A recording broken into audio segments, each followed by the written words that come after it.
না না না, আমার বিচার আমি নিজেই করব। ক্ষমা? কিসের ক্ষমা? তোরা কি কোনো মেয়েকে ক্ষমা করেছিস? বিকাল হয়ে গেছে নানি, আমি তাহলে এখন বাড়ি যাই। ময়না নানু ভাই, এখন তো সূর্য প্রায় ডুবে গেছে, একটু পর অন্ধকার হয়ে যাবে। আজকে তোর যাওয়ার দরকার নাই। না নানি, আমি যেতে পারবো। তাছাড়া 2 দিন পর আমার পরীক্ষা, বাড়ি না গেলে আমি পড়তে পারবো না। নানু ভাই, তাহলে চল, আমি তোকে আগায় দিয়ে আসি। দরকার নেই নানি, শুধু শুধু তোমার কষ্ট হয়ে যাবে। সাবধানে যাস নানু ভাই, আমার কিন্তু অনেক চিন্তা হচ্ছে। ঠিক আছে নানি, সাবধানেই যাব। এরপর ময়না তার বাড়ির পথে হাঁটা শুরু করে।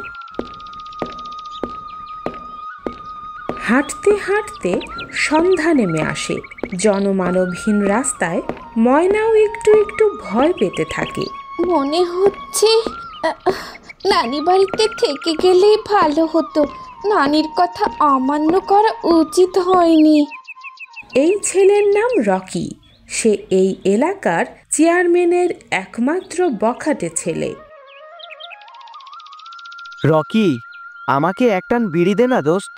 ওই বেটা, ওই মাত্রই বিড়িটা ধরাইলাম, একটু অপেক্ষা কর। এমন সময় ময়না এই পথ দিয়েই বাড়ি যাচ্ছিল।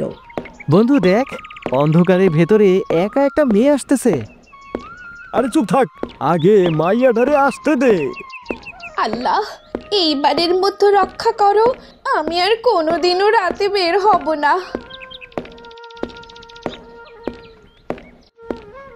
এই মাইয়া, দাঁড়াও, কই যাইতাছো? আমি বাড়ি যাচ্ছি।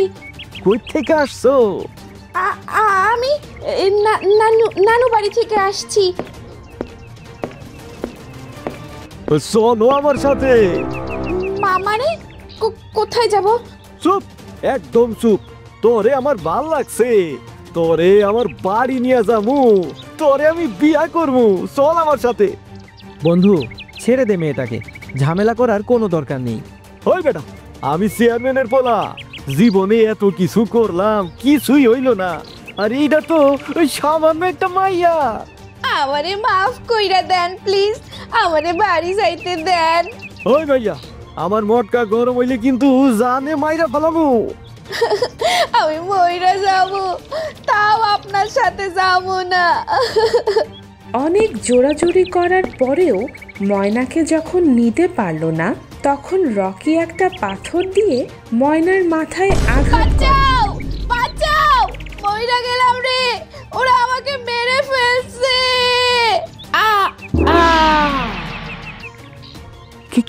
কি করলি বন্ধু? মেয়েটাকে মেরে ফেললি? চুপ, আমরা বাড়ি নাই, ওই সাকুরে মইরা গেছে, চল পালাই। রকি আর জনি রক্তাক্ত ময়নাকে ফেলে পালিয়ে যায়। অতিরিক্ত রক্তক্ষরণের ফলে ময়না ওখানেই মারা যায়।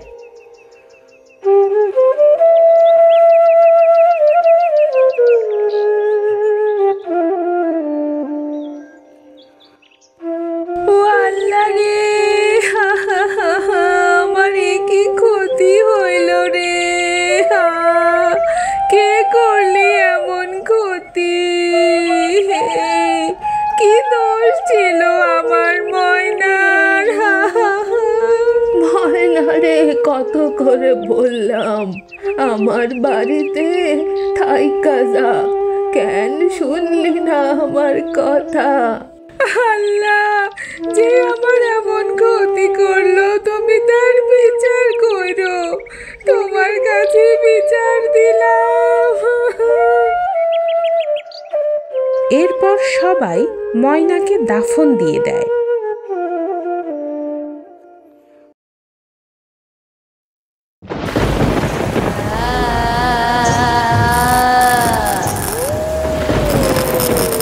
ha ha ha ha ha ha ha ha ha কোনো বিচার হবে না, কারণ চেয়ারম্যানের ছেলে বলে এটাই তো ভাবছিস।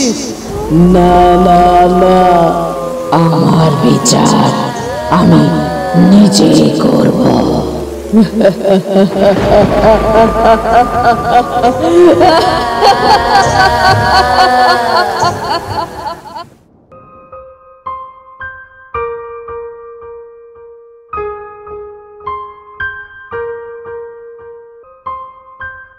কিরে, তোরে না কইছিলাম এমন দুই একটা মেয়ে মরলে আমার কিছুই হইব না। দেখছস, কেউ কিছুই জানতেই পারলো না। সেটা ঠিক আছে বন্ধু, কিন্তু ওই মেয়েটাকে মারার পর থেকেই আমার কেমন যেন ভালো লাগছে না। রাতে ঠিক মতো ঘুমাতেও পারছি না। সেইটা তো আমারও হয়। ওই প্রত্যেক রাইতেই উল্টাপাল্টা স্বপ্ন দেখি। রকি আর জনি কথোপকথন ডাইনি গাছের আড়ালে দাঁড়িয়ে শুনতে থাকে। আজকে তোদের দুজনের উল্টো পাল্টা স্বপ্ন পূরণের দিন। আমাকে তোরা যেভাবে মেরেছিলি, আমিও ঠিক তোদের একইভাবে মারবো। এরপর ডাইনি একটা অল্প বয়সী মেয়ের রূপ ধারণ করে রকি ও জনির সামনে দিয়ে হেঁটে যায়। কে? এই মেয়ে, কই যাইতাছো? কে তুমি? আমাকে বলছেন? আমি বাড়ি যাচ্ছি, নানু বাড়িতে গিয়েছিলাম। দাঁড়াও, তোমার সাথে কথা আছে। বন্ধু, মেয়েটাকে যেতে দে, আর কোনো কথা বলিস না। আরে দূর বেটা, এত ভয় পাইলে চলে নাকি? চুপ থাক। জি ভাইয়া, বলেন কি কথা? আমি তো আপনার কথা শোনার জন্যই আসছি। তোমারে আমার ভাল লাগছে। তোমার হাত দুইটা অনেক সুন্দর। জি, আমাকে আপনার ভালো লেগেছে? আমাকে আপনার বাড়িতে নিয়ে যাবেন, তারপর বিয়ে করবেন, তাই না? হ্যাঁ, কিন্তু তুমি বুঝলা কিভাবে? বদমাস, আমি বুঝবো না মানে? কত মেয়ের জীবন নষ্ট করেছিস, বল বল আমাকে। কে তুমি? আমাকে ছেড়ে দাও, আমি কিছুই করিনি, আমাকে ছেড়ে দাও। আমি কাউকে ছাড়বো না। আমাকে তোরা যেমন মেরেছিস, আমিও ঠিক তোদের একইভাবে মারবো। আমরা তোমার কি ক্ষতি করছি? আমাকে মারতাছো কে? ছেড়ে দাও, আমাদের ছেড়ে দাও, আমাদের ছেড়ে দাও। এখনো চিনতে পারিসনি চেয়ারম্যানের ছেলে? আমি ময়না, আমি নিষ্পাপ ময়না, আমি নির্দোষ ময়না। তোরা আমাকে এইখানে, ঠিক ঠিক এইখানে নির্মম ভাবে মেরে ফেলেছিস।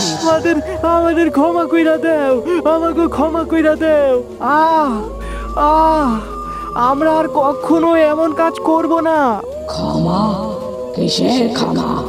তোরা কি কোনো মেয়েকে ক্ষমা করেছিস? আজকেই তোদের জীবনের শেষ দিন। এরপর ডাইনি রকি এবং জনিকে পাথর মেরে ময়না হত্যার প্রতিশোধ নেয়, যেমনটা ওরা মেরেছিল ময়নাকে।